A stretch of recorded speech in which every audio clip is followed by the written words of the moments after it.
Hi అండి. నేనైతే ఈరోజైతే ఎగ్ రోల్స్ అయితే చేస్తున్నాననమాట. ఎగ్ రోల్స్ కోసం అయితే పిండి అయితే కలిపి పక్కన పెట్టుకున్నాను. గోధుమ పిండి అనమాట. మైదా పిండి అయితే యూజ్ చేయట్లేదు ఇక్కడ.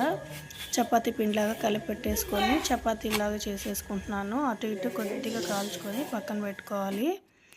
స్టఫింగ్ కోసం వచ్చేసి నేనైతే ఇక్కడ క్యారెట్, ఆనియన్, టమోటా, క్యాప్సికమ్ ఉంటే క్యాప్సికమ్ కూడా తీసుకోండి. నేనైతే ఈ 3 ఉన్నాయని ఇది తీసుకున్నాను. నేనైతే తురిమానమాట వీటిని.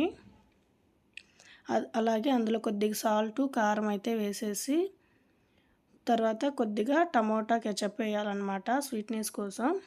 అలాగే మయోనీస్ అనమాట, వెజ్ మయోనీస్ అయితే వేస్తున్నాను ఇక్కడ. వేసేసి మొత్తం కలుపుకోవాలి.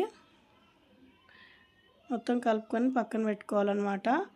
ఇది ఎగ్ రోల్స్ అనమాట. ఎగ్ రోల్స్ కోసం అయితే నేను చేస్తున్నాను. లేదు వెజ్ రోల్స్ అనుకోండి, ఎగ్ వదిలేసేసి పక్కన పెట్టేయండి. ఎగ్ లేకుండా నేను ఇప్పుడు ముందు చూపించాను కదా, అదే విధంగా అయితే వేసేసి చేసుకోవాలి. ఎగ్ రోల్స్ కోసం నేనైతే ఇక్కడ 3 ఎగ్స్ అయితే తీసుకున్నాను. అందులోనే ఉప్పు, పసుపు, కారం అయితే వేసేసి కలుపుకోవాలి. మొత్తం కలిపేసుకొని పక్కన పెట్టుకోవాలన్నమాట. ఇక్కడ నేను చూపిస్తున్నాను కదా ఎగ్ రోల్స్ కోసము చపాతీలు అయితే ముందుగానే అన్నీ ప్రిపేర్ చేసి పక్కన పెట్టుకున్నాను. ఒక 10 మినిట్స్లో అయితే అయిపోయిద్ది అనమాట. ఇలా చేసి పక్కన పెట్టుకున్నా అంటే ముందుగానే కలిపి పక్కన పెట్టుకున్న ఎగ్ మిక్చర్ ఉంది కదా, అది అయితే అందులో చపాతీ మీద అయితే వేసేస్తున్నాను. చపాతీ మీద వేసేసి మొత్తం స్ప్రెడ్ చేసుకోవాలి.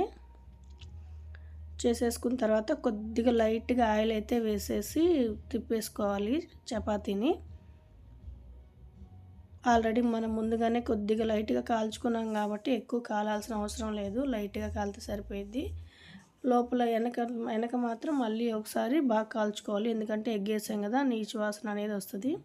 ముందుగానే మనం ప్రిపేర్ చేసి పెట్టుకున్న బ్యాటర్ అయితే ఉంది కదా, ఆనియన్స్, క్యారెట్, టమాటాలు, టమోటా కెచప్ అవన్నీ మైనీస్ వేసేసి ఈ చపాతీలో అలాగే వేసేసి స్టఫ్ చేసి పెట్టుకోవాలన్నమాట. అంటే ఎగ్ రోల్స్ రెడీ.